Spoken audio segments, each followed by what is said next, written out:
guys, how are y'all doing? I saw y'all my wrinkles on my old forehead.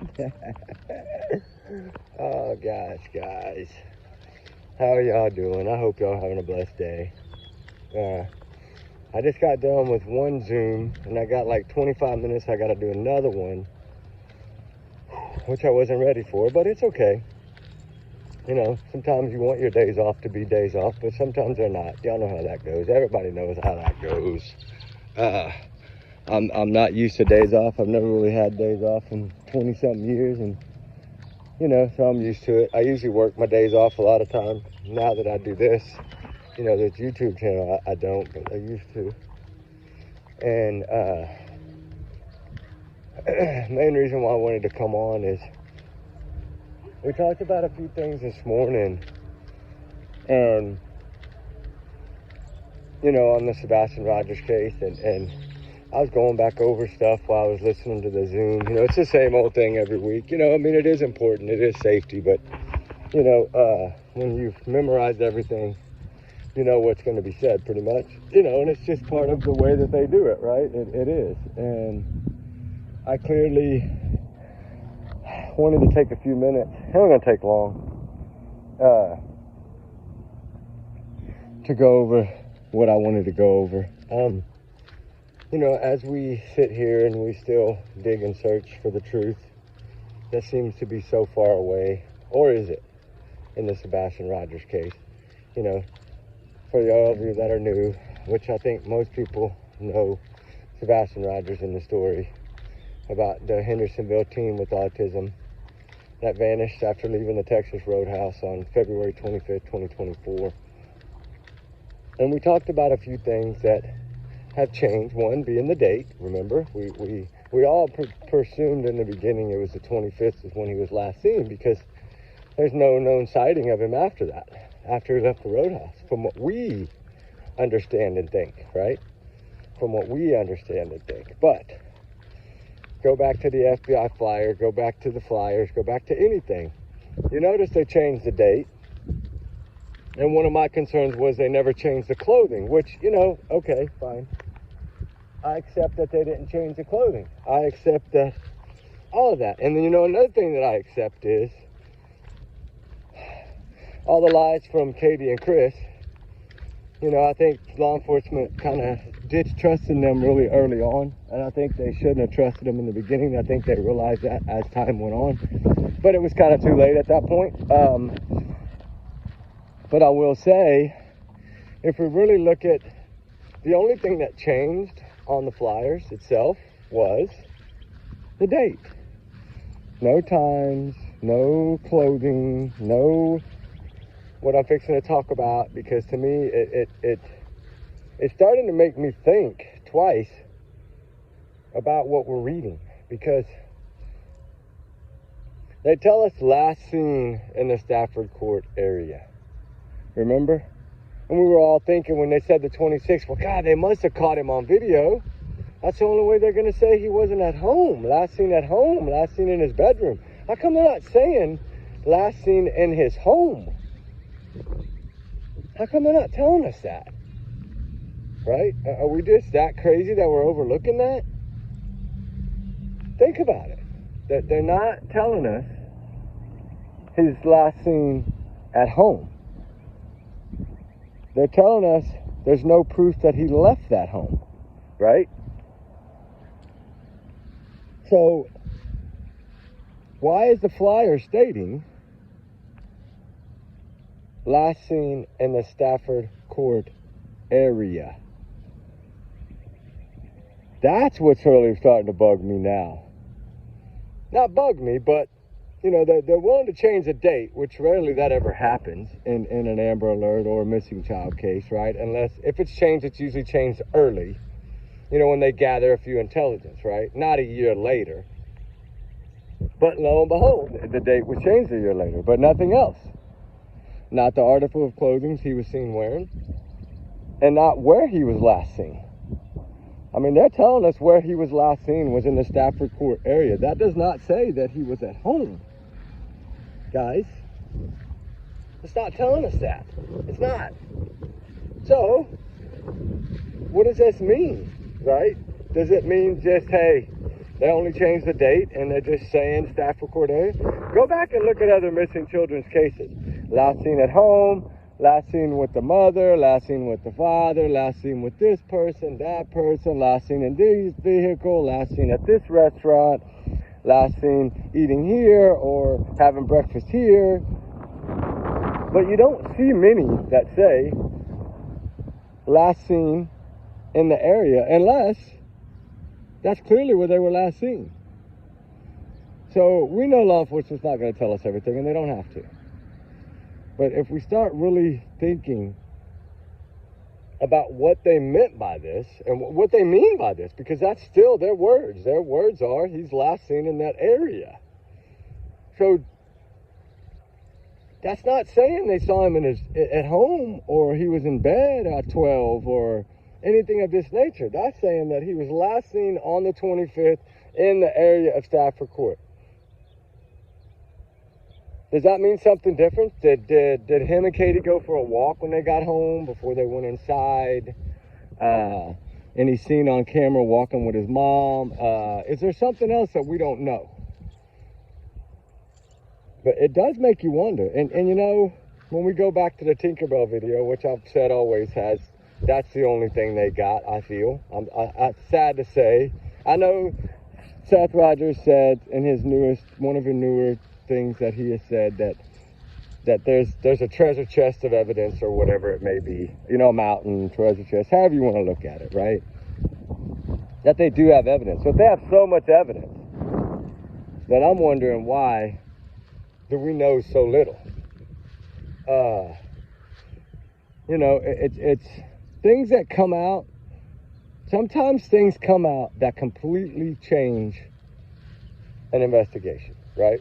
Or completely, you know, I'm going to use this as an example. Now, I know I'm going to steer away from Sebastian Rogers for just a second, but I want to make this clear that in the Idaho 4 case, we know now that they had that white car from day one. They were looking for it. We know now there's some other things. We know now once they arrested Brian Kohlberger, and probably even before they arrested him, I'm thinking that this might be one of the main reasons that they did arrest him, and it might come out later, but the cell phone evidence, right? I always said the digital footprint will do him in. Did I not always say that? Go back and look at any of my videos.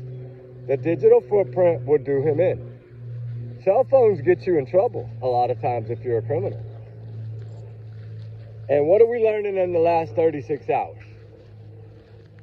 That Brian Christopher Kohlberger, was Googling the homicides on King Road before 911 was called.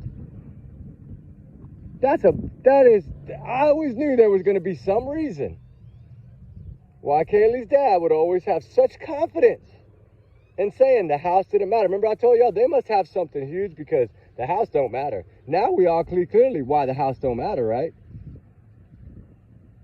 The house don't matter because he was Googling his crime before it was even reported. That's it. Case closed. It's over. We don't even need to watch a trial, guys. I mean, honestly, do you think we need to watch a trial on that? I mean, it all makes sense now. And that's what I think is going to happen in this case. And I think it's close. I think something's going to come out that's going to change this entire case.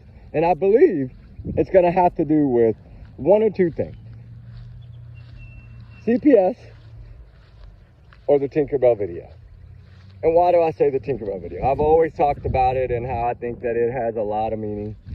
I think that it was part of their plan. I do think this was always planned. I don't think it was an accidental. I don't think, down deep, I've never really thought it was that she gave him too much medication, you know, unless it was part of the plan. Because if you're going to do that, it's part of a plan, something much bigger. So, the reason I say the Tinkerbell video might be the one, and most likely is going to be the thing that busts this wide open. Okay, Seth Rogers, when has he talked about the flashlight video? Think about it. He's the one saying they got evidence, right? Besides, law enforcement has told us they're reviewing their evidence, right? But we know that they got some stuff. But when has he talked about the flashlight video? Seth Rogers.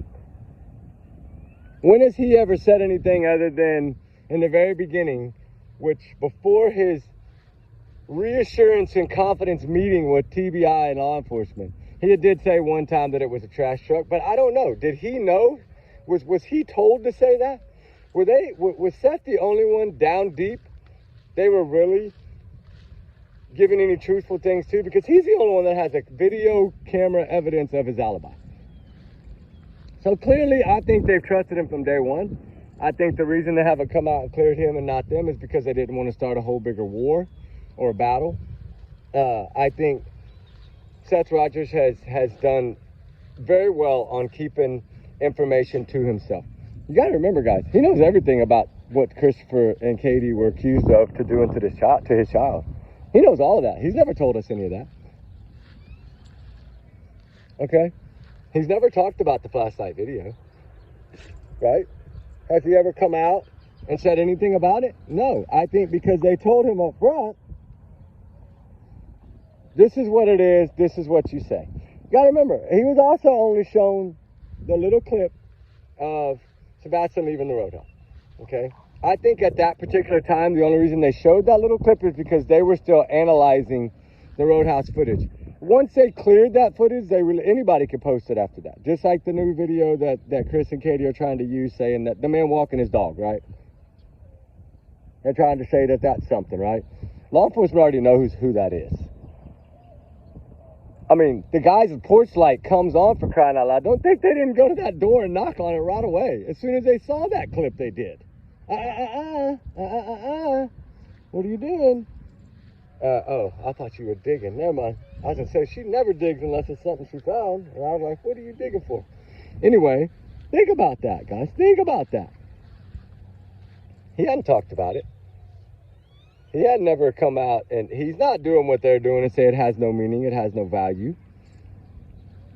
He's never come out and said anything about that video. So to me, what I look at is, he probably knows more about that video. Which, keep it to yourself. That's what I always say. This is your child. This is your mission. This is your life, your child's life. You have to do what's in the best interest of your child. So don't ever release anything about it. I'm not doing this video for that reason. I'm saying I'm glad that he's keeping all that to him. But why has he not talked about it? Is that going to be what we all think it is? The biggest piece to this entire puzzle? I mean, a lot of us think that it is. And I know law enforcement tried to throw a little shade at it early on because it got leaked, right? The video that they didn't want us to see did get leaked. And, I mean, just from the title of it, we all knew it wasn't supposed to, for our eyes, that we weren't supposed to see that, right? We know that now. We weren't supposed to view that video. That wasn't supposed to be something that we sought to see, right? And so, to me, I'm doing it right now, but hold on. And it's not something that was for our eyes. I do not believe. But if you think about it, guys, that might have some good sense of meaning to it right now. Because don't think he don't know about it. Of course he knows about it. He knows about it if Chris and Katie know about it. I mean, he knew about it probably before we knew about it. But I'm wondering what he was told about it. I'm wondering if someone, one of those TBIs or one of those sheriff's officers or somebody that he was speaking to that he holds very highly and confident in now, which is amazing, did they tell him a little something, right? Does he know more? I don't know. I hope to God he does for his sake, because I don't know how he stayed sane this long, to be honest. I mean, we know that he lost his temper a little bit last week or whatever, which I don't blame him. He had every right to say what he says. I mean, that's his voice, that's his opinion, that's his thoughts. He's speaking from the heart when you're upset like that. All parents do that when it comes to defending their children. It's just part of it. We might not all handle it in the same way, but don't say that we're not upset when something happens to a child or one of our children, right? We're going to get upset. We're going to get mad. Especially when all the taunting and all the BS is going on. Especially when he's been the only one out here looking for his son. And only spreading good things. Not bad. But, you know, they changed their tune, of course, on this new interview. They did. which I think somebody wrote it for him. I think that was all a bunch of bullshit.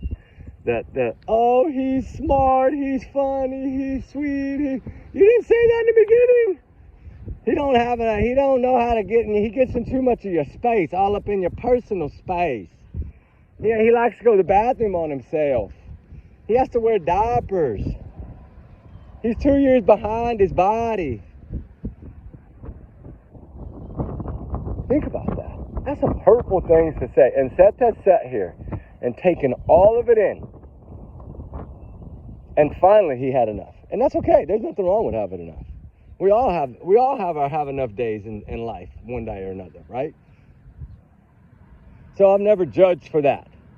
Do I think public was the place? I don't know if that's I don't know, because I don't know. He's going to do what he's going to do. He's a grown man.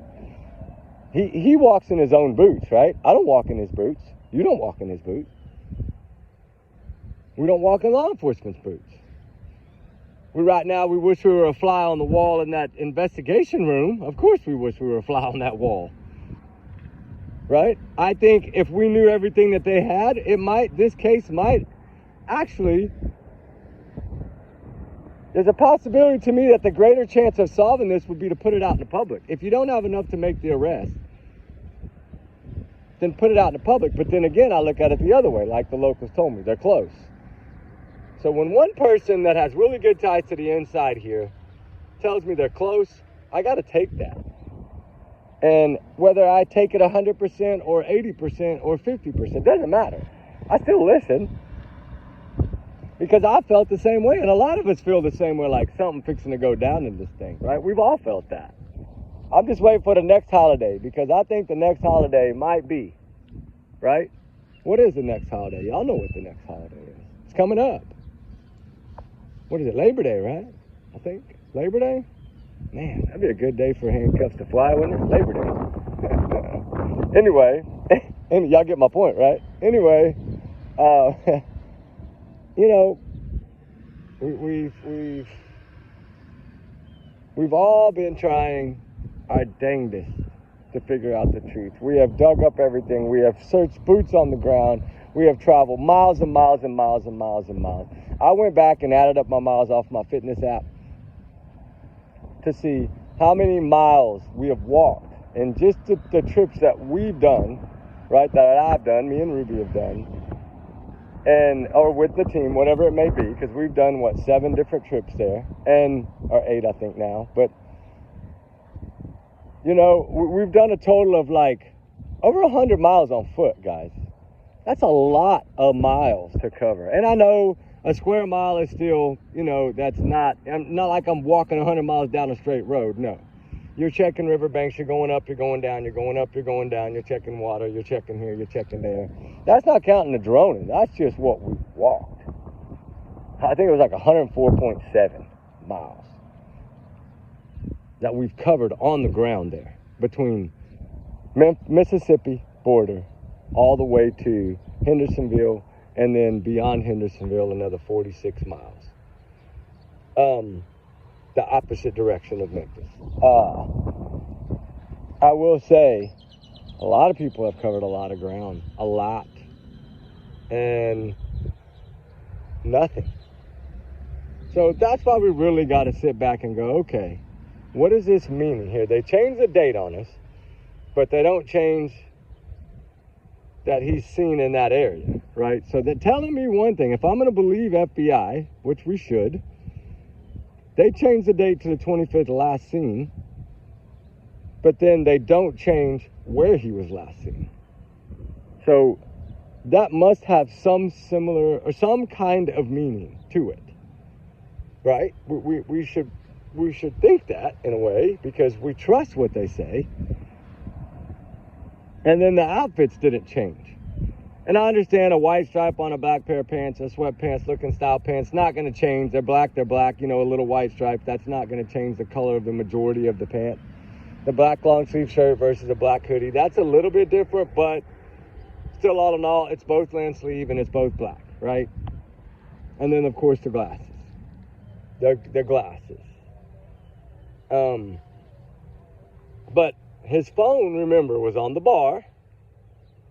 that he kind of walked pretty close to go out the front door if he was to have left that home on his own. His shoes are right at the front door he walked right out of, supposedly, which stepdad told us he couldn't have gone out the front door, really, because he would have been seen by the neighbor's camera, a shadow. So we got to kind of go by what law enforcement is saying. In the beginning, there's no proof that this child left his home on his own.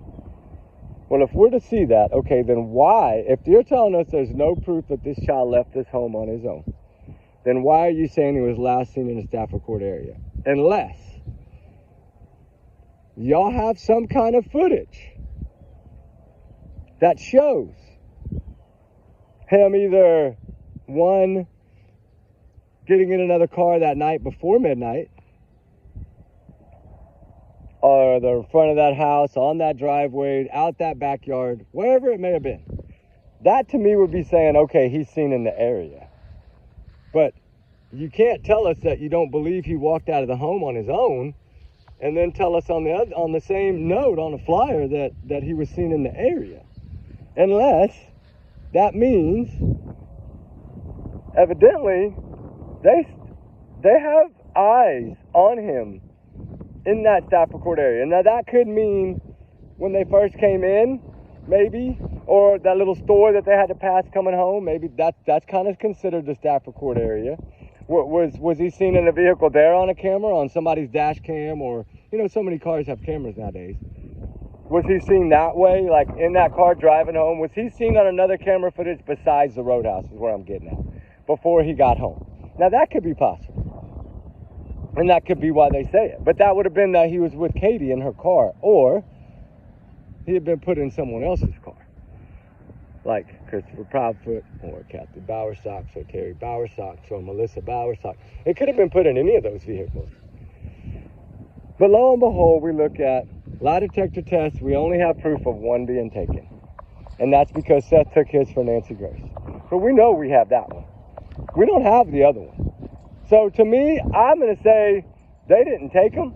They lawyered up from the get-go, and that's why they didn't speak to the public. That's why they probably didn't speak to law enforcement. Because if they were really telling law enforcement and law enforcement was believing them, Eric Craddock would have never made that statement on day 2 saying, the mother said all her shoes are accounted for, but I'm not going to say he's barefooted. And then Ken wouldn't have stood right beside him and said, I don't know what Sebastian's wearing. That's why we're concerned, because of the weather. So to me, if they believed what Katie said, they would have said, he's barefoot, he's got on a hoodie and sweatpants, so his upper body will stay warm, but his feet will not. Right? They would have made a comment of that nature, right? And so to me, that makes all the difference in the world. They told us straight out they didn't believe them early on. Because if they would have believed them, then that would have been the case, right? They would have believed them. But I don't think they did. I think they did in the first few hours, but I think after a few neighbors spoke and maybe something they saw on camera, they realized they're full of BS. So yeah, I've always said there's suspect 1 and suspect 2 to me. Hold on, suspect 1 and suspect 2 to me would be Katie and Chris. Suspect 3 and suspect 4, in my opinion, would be Kathy and Terry Bowersox. Suspect 5 would be Melissa, and then they would move on. But it's kind of hard to say that Seth Rogers himself would have been a suspect when they had him on camera at the sheriff's department or the prison. Now, I know in the beginning people are saying, well, he could have hired somebody, yeah? But if he could have hired somebody, and if he would have done something, he'd be doing exactly what Chris and Katie are doing. Not looking, not searching, not talking, not saying nothing but a bunch of BS, right? That's how I see it. Because that's exactly what they're doing. People that know the answers don't talk. They don't search. They don't beg. Because they know, in my opinion. So, we just need to kind of go with that, guys. See how it goes. But we got to get back. We got to take this other call. I'm probably going to be late getting back over here to that. We got to come down, check on some stuff, but I got to get back over here to the truck so I can get my other phone. They probably already tried calling me. I know I've been way more than 10 minutes. I'm like at 20 right now. Anyway, trigger warnings times 100 million. Justice for Sebastian Rogers, always. We got to find the truth. We must find the truth. But think about that. Go back and read that flyer again, guys, and give me y'all's opinion on it. Stafford Court area. That doesn't say home or leaving the roadhouse or anything of that nature. Why not? That's how all the other ones show, if you do the research on it. Anyway, y'all's comments, y'all's alone, not the Flex channel. We do our research together. We are a big hearted little family. And remember, guys, these are my opinions and my thoughts, my free speech. I'm entitled to it. Nobody can take it from me. My big alleged bubble protects me. I hate saying that, but I have to say that. Y'all know that. Do I feel like once I get my investigator license that I'm waiting right now for, then it'll be a little different. I'll be able to say some other things that I normally can't say. So I'm trying to get it where I can film our searches no matter what we find. And I'm working on that. So y'all guys be good, be safe. We love y'all guys. We'll talk soon. Have a wonderful day, guys. All right, guys. Bye.